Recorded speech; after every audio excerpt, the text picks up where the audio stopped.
Bismillahirrahmanirrahim. Assalamualaikum warahmatullahi wabarakatuh. Yang terhormat Ibu Enda Kusmaningrum, MPD, selaku dosen pengampu mata kuliah literasi media, serta teman-teman semua yang berbahagia. Sebelumnya, izinkan kami dari kelompok 5 untuk memperkenalkan diri. Yang pertama, ada Ade Alatif, yang kedua ada Rifatul Muazzaroh, yang ketiga ada Fika Fatur Rohmah, yang keempat ada Aprilia Roodiatul Istiana, dan yang terakhir saya sendiri Sofia Zalfa Fadilah. Sebelum masuk ke materi, di sini kita akan membahas yang pertama ada pengertian infografis, yang kedua sejarah infografis, yang ketiga jenis infografis, yang keempat ada manfaat infografis, dan yang terakhir yaitu kelebihan dan kekurangan infografis. Baik, kepada teman-teman boleh menyimak materi dari kelompok kami. Masuk pada pembahasan yang pertama yaitu tentang pengertian infografis. Infografis atau infografik merupakan singkatan dari kata information dan juga graphics. Nah, infografis ini merupakan suatu media informasi yang disajikan dalam bentuk kata teks serta dipadukan dengan beberapa elemen visual seperti gambar, ilustrasi, grafik, dan juga tipografi, sehingga informasi yang disajikan itu memiliki dampak visual yang cukup kuat dan juga lebih menarik perhatian. Yang selanjutnya yaitu mengenai sejarah perkembangan infografis. Di sini, kami membagi perkembangan infografis dari awal hingga saat ini menjadi 4 periode. Yang pertama yaitu pada periode prasejarah atau masa prasejarah. Jadi, pada zaman dahulu kala, infografis itu sudah ada jauh sebelum manusia mengenal tulisan. Dan bentuk infografis ini itu berupa lukisan-lukisan yang terdapat di dinding gua. Kemudian pada masa yang kedua atau periode yang kedua yaitu pada periode sejarah. Ini terjadi pada peradaban Mesir kuno, di mana informasi disampaikan lewat bahasa atau simbol bergambar untuk berkomunikasi secara tertulis. Kemudian periode ketiga yaitu periode modern. Ini terjadi di Inggris pada zaman Victoria, yaitu sekitar pertengahan abad ke-19. Jadi pada masa itu, infografis itu digunakan untuk memperlihatkan penyebab kematian di antara pasukan Inggris selama Perang Krim. Dan infografis ini disajikan di depan parlemen untuk pertama kalinya. Kemudian hingga akhirnya tahun 1930 dan 1940-an, media cetak itu mulai menggunakan infografis sebagai sarana penyampaian informasi. Yang paling terkenal pada masa itu adalah majalah Fortune milik grup Media Time Life. Dan sampai sekarang infografis itu sudah mengalami banyak sekali perkembangan. Baik, materi yang selanjutnya yaitu mengenai jenis-jenis infografis. Ada beberapa jenis-jenis infografis yang akan dijelaskan. Yang pertama yaitu infografis yang berdasarkan pada statistik atau statistical base, yaitu mencakup diagram, bagan, grafis, tabel, dan daftar yang dapat meninjau informasi statistik. Yang kedua, infografis yang berdasarkan pada jadwal atau timeline base, yaitu menunjukkan urutan kejadian dari waktu ke waktu dan memungkinkan audiens memahami hubungan kronologis secara tepat. Yang ketiga, infografis yang berdasarkan pada proses base, yaitu menjelaskan tentang ruang kerja, pabrik, atau kantor sehingga audiens memahami ruang terbatas secara praktis. Dan yang terakhir, yaitu infografis yang berdasarkan pada lokasi atau geografi, atau Geographic Information System, yaitu mengidentifikasi jalan, kereta, tempat wisata, rumah sakit, bandara, dan sebagainya. Yang selanjutnya yaitu ada manfaat infografis. Manfaat infografis yang pertama yaitu menumbuhkan minat baca. Yang kedua, sebagai media promosi yang efektif. Yang ketiga, meningkatkan efektivitas marketing. Yang keempat, menyederhanakan informasi yang rumit. Yang kelima, informasi lebih mudah diingat karena lebih menarik. Dan yang terakhir, inti pembahasan yang jelas. Baik, yang selanjutnya adalah kelebihan penggunaan infografis. Yang pertama yaitu nyaman bagi mata dan terkesan lebih bersahabat. Penggunaan elemen grafis dengan warna-warna menarik dalam pemaparan data tentu akan menghasilkan tampilan presentasi yang lebih nyaman dipandang daripada bila hanya menggunakan teks, tabel, atau bentuk pemaparan data konvensional lainnya. Selain itu, tampilan visual menarik menjauhkan presentasi dari kesan kaku dan intimidatif. Tampilan berkas presentasi data yang rapi, terstruktur, serta eye-catching sudah pasti akan menarik minat pembaca serta mengurangi rasa jenuh ketika membaca pemaparan data. Hal ini menjadikan infografis seringkali digunakan ketika menyampaikan pemaparan data atau informasi bagi khalayak umum. Kemudian yang kedua yaitu mudah dipahami. Kelebihan lain dari infografis adalah dalam penyederhanaan tampilan data-data itu kompleks. Pemaparan data rumit dapat disederhanakan dengan menggunakan berbagai elemen grafis terstruktur serta penggunaan teks dalam jumlah sedikit. Penggunaan elemen grafis seperti pie chart, flowchart, serta berbagai elemen grafis pendukung lainnya memungkinkan visualisasi data yang mudah dipahami oleh pembaca tanpa mengorbankan keakuratan data. Selain itu, alur penyampaian pada infografis umumnya merupakan sebuah cerita yang dapat dibaca layaknya membaca komik. Hal ini tentu memudahkan pembaca dalam memahami data yang dipaparkan. Dan yang ketiga yaitu mudah dipublikasikan dan dibagikan. Format akhir berkas infografis umumnya berbentuk gambar atau image atau PDF yang mudah dibagikan dan dapat dibuka oleh hampir semua komputer dan gawai. Bandingkan dengan format lain seperti berkas DOCX, XLSX, atau PPTX yang memerlukan aplikasi khusus untuk membuka berkas-berkas tersebut.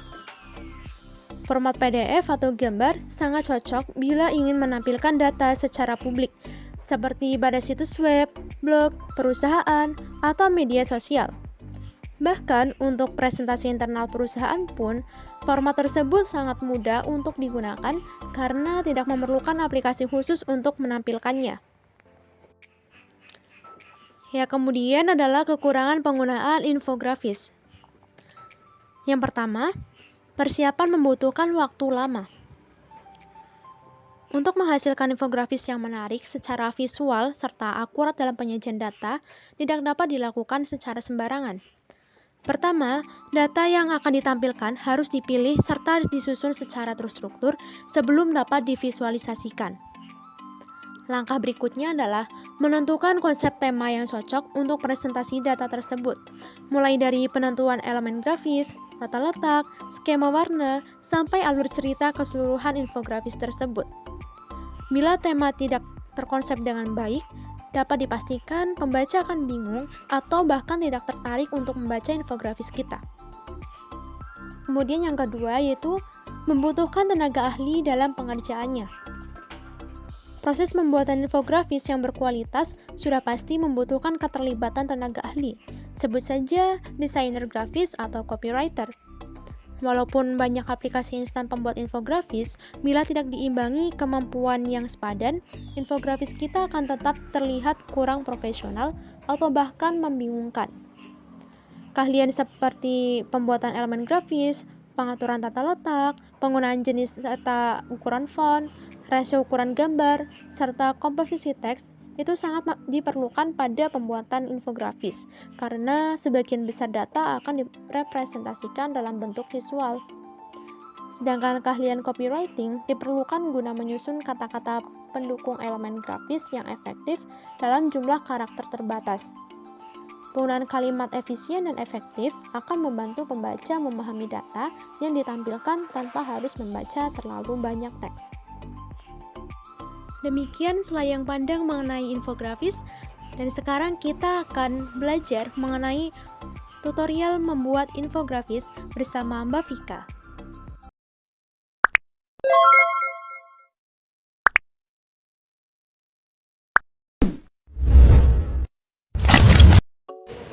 Baik teman-teman, di sini saya akan memberikan tutorial pembuatan infografis.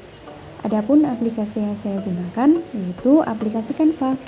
Teman-teman bisa mengakses Canva melalui gawai dan juga laptop. Apabila teman-teman mengaksesnya di gawai, teman-teman harus mendownload aplikasi tersebut melalui Play Store. Sedangkan bila teman-teman menggunakan Canva di laptop, teman-teman boleh mendownloadnya terlebih dahulu ataupun bisa menggunakan Canva Web sehingga tidak perlu mendownload aplikasi tersebut. Langkah yang pertama, kita membuka aplikasi Canva. Untuk memudahkan menggunakan aplikasi ini, teman-teman bisa mendaftar terlebih dahulu ya, jika belum memiliki akunnya.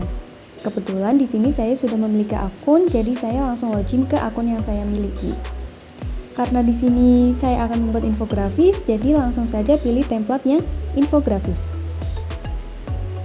Nah, di sini banyak sekali template tentang infografis. Kita tinggal memilih saja template yang kira-kiranya sesuai dengan yang kita inginkan. Teman-teman bisa juga membuat sendiri dengan mengeklik yang buat desain kosong.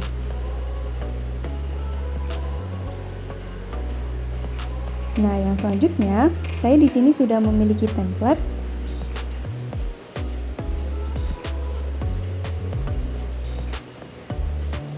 Template yang teman-teman inginkan tinggal diklik saja. Setelah itu tinggal kita kreasikan sekreatif mungkin sesuai dengan informasi yang akan kita tuliskan di dalam infografis tersebut. Kita di sini bisa menambahkan judul. Contohnya judulnya adalah literasi media. Bila di sini ada bentuk-bentuk yang tidak kita inginkan, bisa dihapus. Dan kita bisa juga menambahkan elemen, bisa menambahkan foto, dan juga logo. Di sini ada beberapa elemen yang telah saya gunakan. Contohnya yang berkaitan dengan literasi digital. Tinggal kita klik, maka langsung muncul di template atau infografis yang kita sedang buat. Oke, begitu ya teman-teman untuk pembuatan infografisnya. Di sini saya akan menunjukkan infografis yang telah saya buat. Nanti teman-teman jika sudah menggunakan template-nya, itu langsung bisa muncul di sebelah sini ya, di desain terbaru.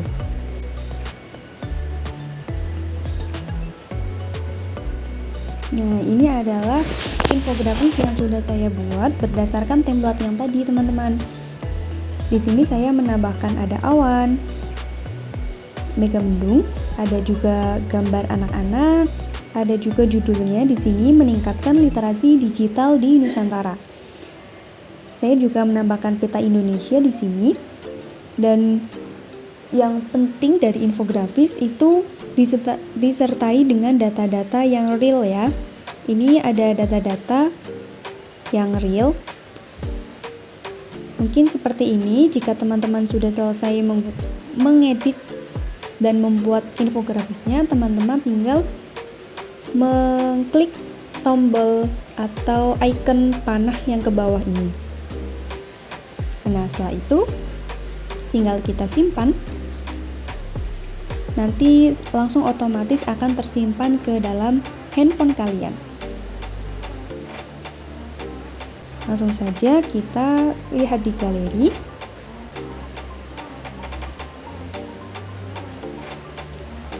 Maka infografisnya sudah muncul di handphone kalian. Sekian tutorial cara pembuatan infografis melalui aplikasi Canva. Teman-teman juga bisa menggunakan aplikasi yang lain seperti Photoshop, ada Corel Draw, dan aplikasi editing lainnya untuk membuat infografis. Tapi dari saya dan teman-teman kelompok 5 menyarankan agar teman-teman menggunakan aplikasi Canva karena di dalamnya sudah banyak template-template yang menyediakan berbagai jenis infografis dan juga media-media yang lainnya. Terima kasih.